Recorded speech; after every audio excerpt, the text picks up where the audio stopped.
Welcome to this explainer.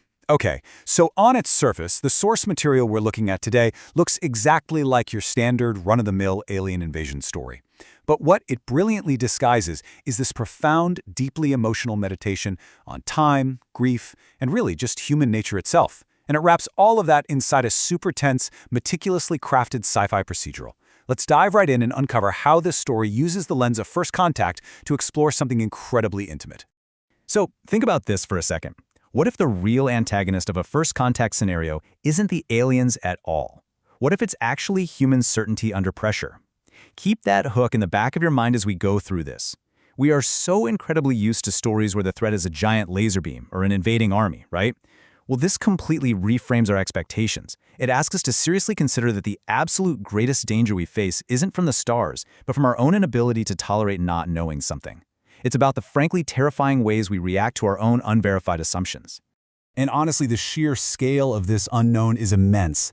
12. Just 12 mysterious, massive craft suddenly appear and hover silently at different locations all around the globe. They don't attack us, they don't land, they don't broadcast a message in English or any human language for that matter. They literally just wait. And in the tightly controlled, incredibly careful pacing of this narrative, that absolute silence generates just an agonizing level of global tension. Naturally, that silence immediately triggers the ultimate first contact crisis. Because, look, the visitors aren't attacking, right? So this isn't a problem of combat at all. It is entirely a problem of meaning. But here's the catch. Governments and militaries do not know how to handle a void of information. They desperately, urgently need an interpretation of why these craft are here, just so they can decide what to do next. Ambiguity is the real crisis here. Without a clear narrative, global panic sets in, which forces institutions to frantically search for any answer to guide their next move. And this tension brilliantly illustrates the central conflict driving the whole plot. We basically have two totally opposite ways of handling the unknown. On one hand, we've got linguist Dr. Louise Banks, who is brought in by the military.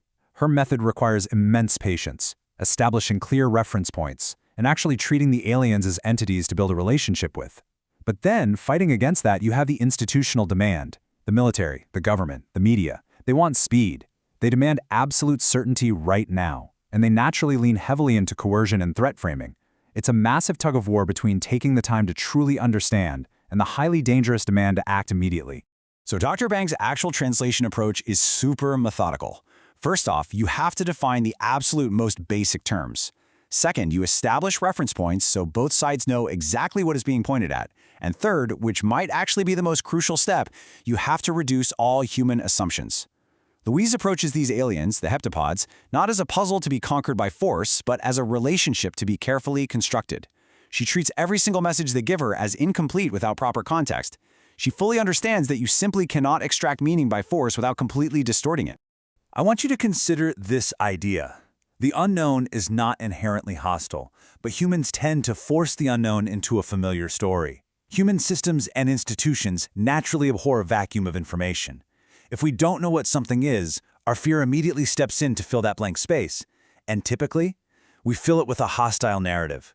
We take our own aggressive human history and project it right onto those silent alien craft, basically creating an enemy out of thin air, simply because we lack the vocabulary to understand them as anything else.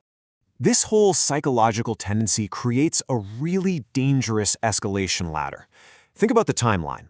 On day one, we just have pure ambiguity. But by week one, that ambiguity sours completely into fear and distrust. By week two, our institutions have fully constructed a cohesive threat narrative to explain away the silence. And by week three, nations are standing right on the brink of military escalation. It is a stark, truly terrifying metaphor for how quickly uncertainty spirals into conflict. And honestly, it's incredibly relevant to modern polarization. It shows exactly how nations start fearing each other's interpretations of an event, treating information not as a shared resource, but as a competitive advantage. Okay, huge spoiler warning right here. If you haven't experienced this story yet and you want to go in completely blind, now is absolutely your time to pause. For the rest of us who are still here, we are about to pivot hard and unpack the true, hidden nature of the story. We're going to dive into the core mystery and the incredible ending meaning that makes this an absolute masterpiece of science fiction. All right, let's get into this massive reveal. The whole thing hinges on this fascinating concept called linguistic relativity. In the context of this explainer, this is the idea that learning a new language isn't just about sticking new labels onto things you already know. No, it provides an entirely new framework that can radically reshape human cognition. The alien language, with its weird, circular, nonlinear written symbols, isn't just a way for them to chat with us. It's actually the gift they came to give. And as Louise begins to truly wrap her mind around this language, her very perception of time begins to fundamentally change.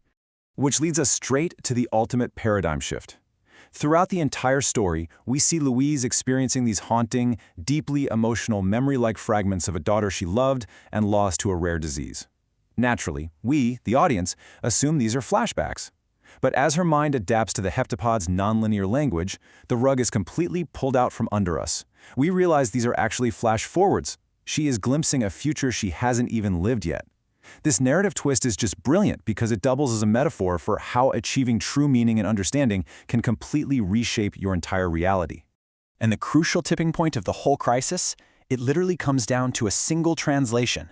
Right at the absolute height of the global panic, humans translate a key alien phrase to mean use weapon. They immediately interpret this as a threat and a competitive advantage, which very nearly triggers a global war. But the actual heptapod intent was more like use tool or offer gift. The weapon was just their language, a shared framework meant to elevate humanity. Human fear and institutional panic completely misinterpreted a cooperative tool of connection as a dangerous weapon of destruction.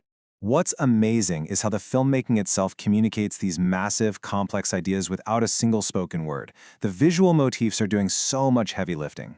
The circular written language totally reinforces the idea of nonlinearity. There's no clear beginning and no end. The glass barriers inside the ship highlight this theme of communication through separation, showing us how intimacy can actually be achieved despite massive distance and literal translation barriers. And the constant use of thick fog and sudden bursts of dark ink, it beautifully represents the core struggle of this story, meaning slowly, painfully emerging from total obscurity into something we can finally read. So, this brings us to the ultimate geopolitical solution of the crisis. Those 12 visitors weren't invading, and they weren't just passively waiting to be attacked. They were acting as catalysts for human cooperation. It's like a giant global puzzle. They deliberately fractured their gift, giving only a tiny fraction of their language to each of the 12 landing sites. The only way humanity could ever receive the full message, the complete tool, was to stop competing, drop all their geopolitical leverage, actually trust each other, and communicate. The aliens literally forced us to cooperate in order to survive. This underscores such a profound reality. What you choose to believe about another intelligence determines exactly how you treat it. For me, this is the ethical core of the entire story. If you believe the unknown is a threat, well, you're going to arm your missiles. If you believe the unknown is a partner, you're going to open a channel of communication. Our preconceptions literally shape our reality and dictate our survival. So true understanding isn't just some naive feel-good concept here. It is an absolute operational necessity. But here's the thing. The story doesn't just end on a geopolitical victory. It lands on this deeply intimate, heartbreakingly emotional core. Because Louise can now perceive time non-linearly, she sees her entire life laid out before her. She knows that if she chooses to have a child with her partner Ian, she's going to experience immense, beautiful love. But she's also going to experience the profound, inevitable tragedy of losing that child. And she chooses to step right into that future anyway. It's just a breathtaking meditation on determinism, consent, and total acceptance. Which leaves us with this final, lingering thought to chew on. Does foreknowledge of grief negate meaning, or does it actually deepen it? Louise's choice strongly suggests that meaning doesn't depend on just avoiding pain. A life can be profoundly meaningful, incredibly beautiful, and completely worth living, even when you can clearly see the heartbreak waiting for you at the end. It's an ending that shifts this from a procedural story about talking to aliens into a profound statement on what it actually means to be human. Thank you so much for exploring this with me today. I really hope you enjoyed it.